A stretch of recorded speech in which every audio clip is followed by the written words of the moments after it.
My name is Ruth J. Dubstat, and I am 34 years old. I was still in the hospital on Christmas morning when the nanny called. I'd been there for 3 days already, hooked up to fluids and medication after a bad allergic reaction knocked me flat. It wasn't life-threatening, but it was serious enough that the doctors refused to discharge me until the swelling went down and my labs came back clean. I hated being there.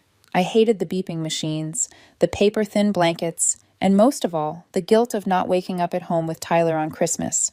We'd planned for it, though. The nanny was reliable, someone Tyler trusted, and I'd left a detailed schedule taped to the fridge. He'd insisted he'd be fine. He was 10, fiercely independent, and proud of it. What he was most excited about wasn't presents for himself, but delivering the ones he'd bought for everyone else.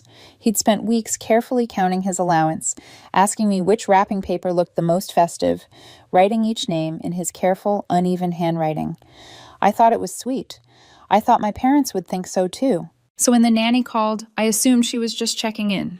Her voice was hesitant, measured, like she was choosing each word carefully. She told me Tyler had put on his Christmas sweater, packed the bag of gifts he'd wrapped himself, and asked if she could drive him to my parents' house. I'd already told her it was fine. They lived a few blocks away. She said she stayed in the car while he ran up to the door, and then she paused. "I think something went wrong," she said. I asked her what she meant. She told me my mom opened the door, saw Tyler standing there in the cold, smiling and holding the bag. He said, "Merry Christmas," and started to tell her he had gifts for everyone, and my mom looked at him and said, "This year is just for family." Then she shut the door. For a second, I thought I'd misheard. I actually asked the nanny to repeat herself. She did. Tyler stood there for a few seconds, then turned around and walked back to the car. He didn't cry. He didn't argue. He just got in and held the bag on his lap. 10 minutes later, he walked into my hospital room with the nanny behind him. His cheeks were red from the cold, his expression confused, like he was still trying to understand what had happened. He handed me the bag and said quietly, "Grandma didn't want company." That was it. No accusations, no tears, just that sentence.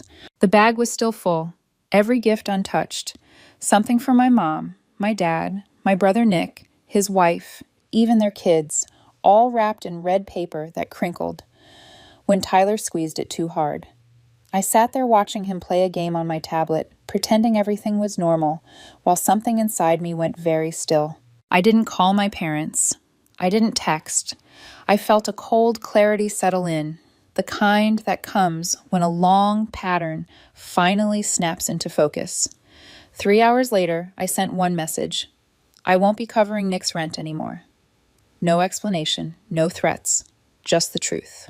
The calls started almost immediately. I didn't answer a single one. I put my phone on Do Not Disturb and turned it face down.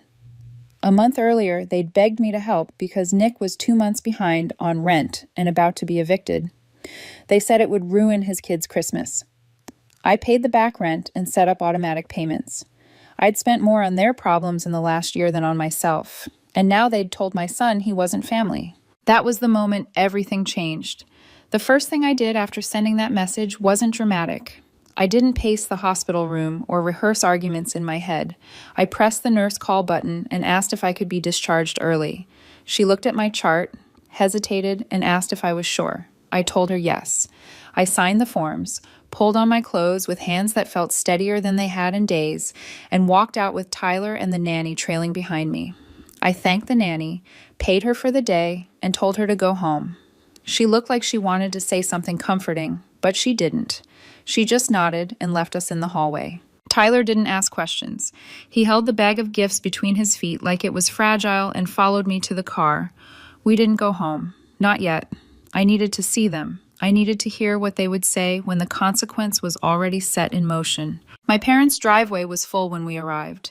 Nick's SUV, my dad's truck, my brother's in-laws' car. So much for just family. The lawn was over-decorated like always.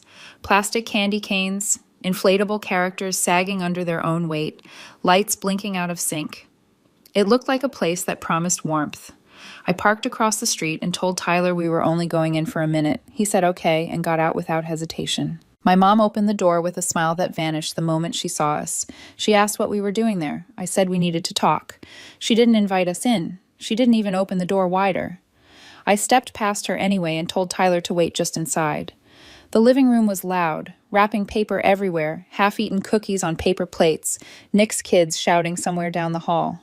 My dad came in from the kitchen holding a drink and looked annoyed, like we were an interruption. I asked them why they told my son to go home. My mom said they hadn't known he was coming, that they'd planned to keep things small this year. Her voice was clipped, already defensive. I asked if Nick's in-laws were part of that definition. She didn't answer. My dad said Tyler shouldn't have shown up unannounced and that the nanny should have checked first. I reminded him Tyler is 10 years old, and he came with a bag of gifts. My mom started explaining how they hadn't meant to hurt his feelings, that things had been stressful, that it wasn't personal. I asked her what part of closing the door on a child isn't personal. That's when she asked, like it was an unrelated detail, if I was really going to stop paying Nick's rent. I told her it was already done.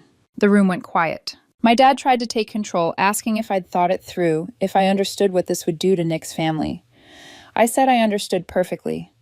Nick finally showed up then, angry and indignant, asking how I could do this on Christmas, saying I'd promised to help, saying his kids would suffer. Not once did he ask if Tyler was okay. Not once did he apologize. My mom raised her voice, saying family supports each other, that they'd helped me when I needed it, that this was cruel. I said leaving a 10-year-old on the porch in the cold was cruel. She said I was overdramatic, that I always twist things, that I was making myself the victim again. My dad told me to calm down and think about what I was doing. I looked over at Tyler. He was still standing by the door, holding the bag with both hands, not moving. That was enough. I told him we were leaving. He nodded. We walked out without another word. In the car, I asked if he still wanted to deliver the presents. He shook his head and said he just wanted to go home. After a pause, he asked if they were still our family. I told him we were still a family, just us. That was more than enough. The messages didn't stop that night. First frantic, then guilty, then angry. My dad left a voicemail saying I was overreacting and using Tyler as a weapon. At the end, he said the line they always saved. We helped you when you needed it. Don't forget that. 4 years ago, my SUV broke down at the worst possible time. Tyler had just been in urgent care, and the bills wiped me out. My parents paid for the repair and never let me forget it. From that moment on, it became leverage. Every time Nick messed up, they called me. Every time I said no, they reminded me. That night, I opened my laptop and went through every bank statement, every rent payment, every utility bill, every Venmo, over $18,000 in 2 years. I scheduled a transfer for exactly $3,000, the cost of that transmission, and sent it to my parents with the memo for the transmission. No more, no less. The silence that followed was loud. 3 days passed after I paid back the transmission, and not a single message came through. No acknowledgement, no apology, no attempt to talk about Tyler, just silence. I'd lived with their silence before, and I knew what it meant. It wasn't acceptance. It was regrouping. Nick was the first crack in the facade. He texted me late one evening, his tone clipped and bitter. He said Mom and Dad were furious, that they couldn't believe I'd embarrassed them on Christmas and then twisted the knife by cutting off the rent. He accused me of turning everyone against him, of making him look like a failure. The irony would have been funny if it hadn't been so predictable. I asked him one simple question.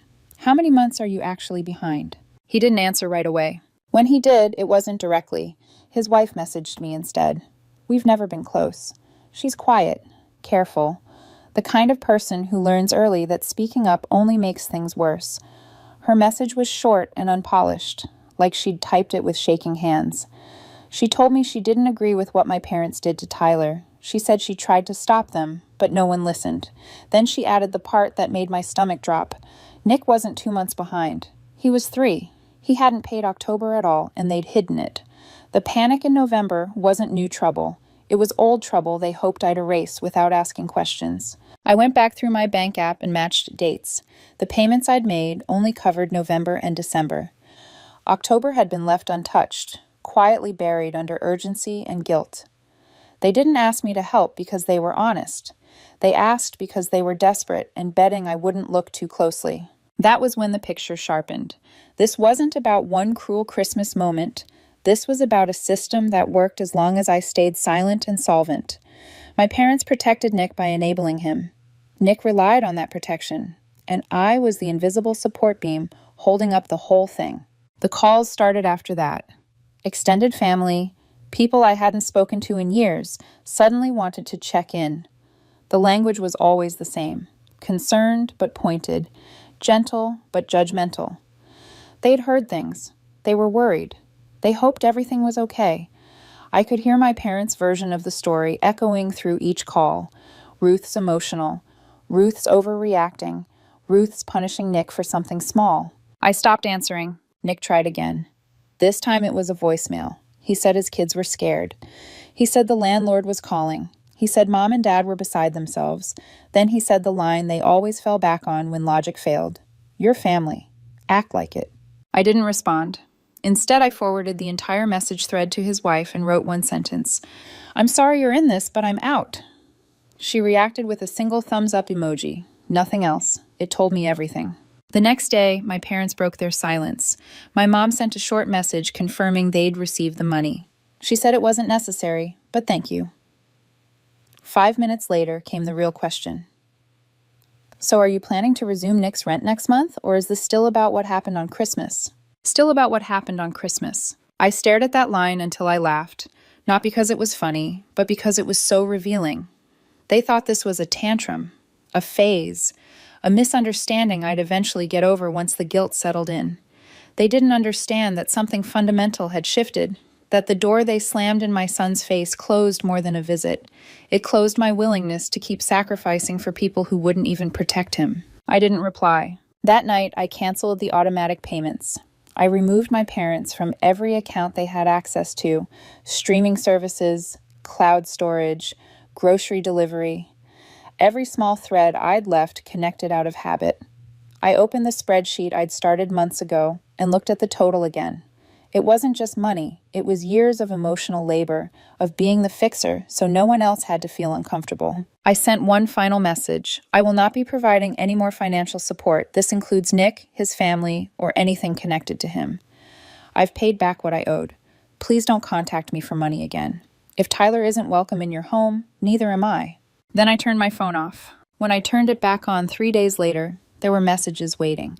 Nick accused me of ruining his life. My dad warned me that anything that happened next would be on my conscience. My mom left a 3-minute voicemail that sounded calm until you listened closely. She talked about family, about loyalty, about all they'd done for me. She never mentioned Tyler, not once. That omission told me everything I needed to know. The quiet that followed felt different this time. It wasn't the tense silence of waiting for an argument to explode or the sulking quiet my parents used as punishment when they thought I'd misbehaved. It was thinner, more fragile, like the air after a storm when you're not sure if the clouds are done with you yet. Tyler seemed lighter without the constant undercurrent of tension, but I caught him watching me sometimes, like he was checking to see if I was still steady. That alone told me I'd made the right choice. My parents tried one more angle before they gave up on subtlety. It came through my dad, who had always been the quieter enabler, the one who didn't start the fires but never stepped in to put them out either. He left a voicemail late one night, his voice measured and tired, telling me he was disappointed in how things had turned out. He said my mother was beside herself, that Nick was spiraling, that the family was falling apart. Then he said the word they always used when they wanted to erase context and consequences. Family. He told me family meant sacrifice. He told me family meant showing up even when it was hard. He told me I was strong enough to carry more, like strength was an obligation instead of a capacity. He didn't mention Tyler. He didn't ask how my son was sleeping or whether he was still confused about why his grandparents shut him out.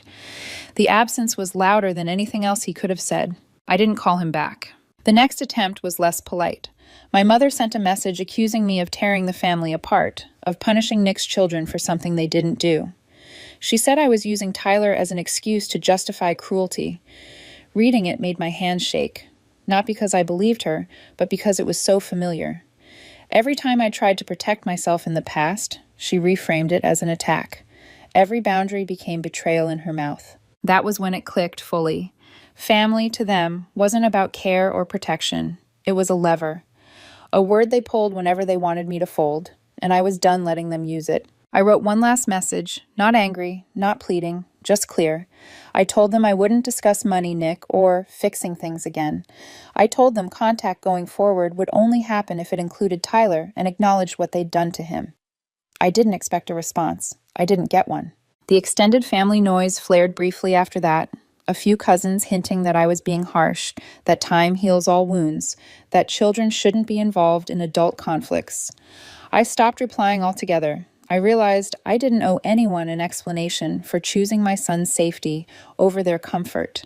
The silence that settled afterward felt heavier, but also cleaner. There were no more surprises waiting on my phone, no sudden guilt bombs dropped in the middle of the day. Tyler asked fewer questions. He stopped watching the door. We built new routines in the empty space they left behind. I knew this wasn't reconciliation. It was something more final. And for the first time, that didn't scare me. The first real sign that things were unraveling didn't come from my parents or Nick. It came from someone else entirely. An old neighbor messaged me one afternoon to say she'd seen my mom at the grocery store and that she looked tired, not angry, not dramatic, just worn down in a way that suggested something heavy had finally settled on her shoulders. I didn't ask for details. I didn't need them. I already knew what the picture looked like when the spotlight turned off and there was no one left to perform for. Nick moved back in with my parents within a week. I found out the same way I found out everything else, through quiet, sideways comments from people who didn't want to be involved but couldn't help gossiping. His landlord hadn't been sympathetic. The grace period ended. The rent didn't appear. The eviction notice followed. My parents stepped in the way they always had, opening their doors and their wallets without ever addressing why the cycle kept repeating. This time, though, there was no safety net under them. No me, no automatic transfers, no last-minute rescues disguised as generosity. The house got quieter after that. My mom stopped posting on social media. My dad stopped going to church. The extended family stopped calling, not because they suddenly understood, but because there was nothing left to ask me for. The pressure evaporated when there was no one to squeeze. I realized then how much of my family's closeness had been fueled by access, not affection. Tyler noticed the difference long before I did. He slept better. He laughed more. He stopped asking if we were in trouble when my phone buzzed. One night, while we were folding laundry together, he asked if we were going to make new traditions now. I told him we already were. He nodded, like that made sense, and went back to carefully matching socks. Serious in the way kids get when they feel safe enough to be themselves. I didn't hear from my parents directly again. No apology. No explanation, just absence. At first it felt unsettling, like I was waiting for a door to slam or a final argument to break the quiet. But days passed, then weeks, and the silence held. Not the punishing silence they used to wield, but a distance that felt like a boundary finally being respected, or at least exhausted. I thought about everything I'd given over the years. The money, the time, the emotional labor. I thought about how easy it had been for them to call me selfish the moment I stopped giving, and how hard it would have been for them to say sorry to a 10-year-old. That contrast told me everything I needed to know. I wasn't angry anymore. Anger needs something to push against. When the pressure stopped, the anger drained away with it. What replaced it wasn't happiness exactly, but steadiness. The kind of calm that comes when you stop trying to fix people who don't want to be honest. Stop! Part 6. Choosing what stays. A year passed quietly. No dramatic reunions, no tearful phone calls. My parents sold their house and moved into a smaller place 2 towns over. I heard it through a realtor who recognized my last name and asked, carefully, if I was doing okay. I said I was, and I meant it. Nick stayed with them for a while, then drifted off again, chasing the next opportunity, the next excuse. We spoke once, briefly, not to argue, not to reconcile, but to acknowledge that things were different now. He sounded older, tired, like someone who had finally run out of people to blame. I wished him well and didn't offer help. That was new for both of us. My life settled into something smaller but stronger. Tyler and I started a Sunday night ritual without planning it. We'd pick a recipe, usually something simple and messy, and turn the kitchen into chaos. Flour on the counters, music playing too loud, laughing when things went wrong. No one was turned away. No one had to earn their seat at the table. Sometimes I wondered what my parents said about me now. I imagined versions where I was cold, ungrateful, dramatic. I imagined them telling people I'd changed, that motherhood had made me unreasonable. I didn't lose sleep over it. The truth didn't need defending anymore. The people who mattered could see it, and the ones who couldn't were no longer my responsibility. One night, Tyler asked if we were still a family. I told him yes. We always had been. Family isn't the people who demand your sacrifice and call it love. It's the people who make room for you without conditions. It's the ones who don't shut doors when you show up with gifts and hope. I didn't walk away from my parents out of spite. I walked away because staying meant teaching my son that love comes with humiliation and strings attached. I chose differently for him, and for me. Some endings aren't loud. They don't come with speeches or revenge or reconciliation. Some endings arrive quietly, in the space where obligation used to live, and leave behind something better. Peace, clarity, a life that finally belongs to you.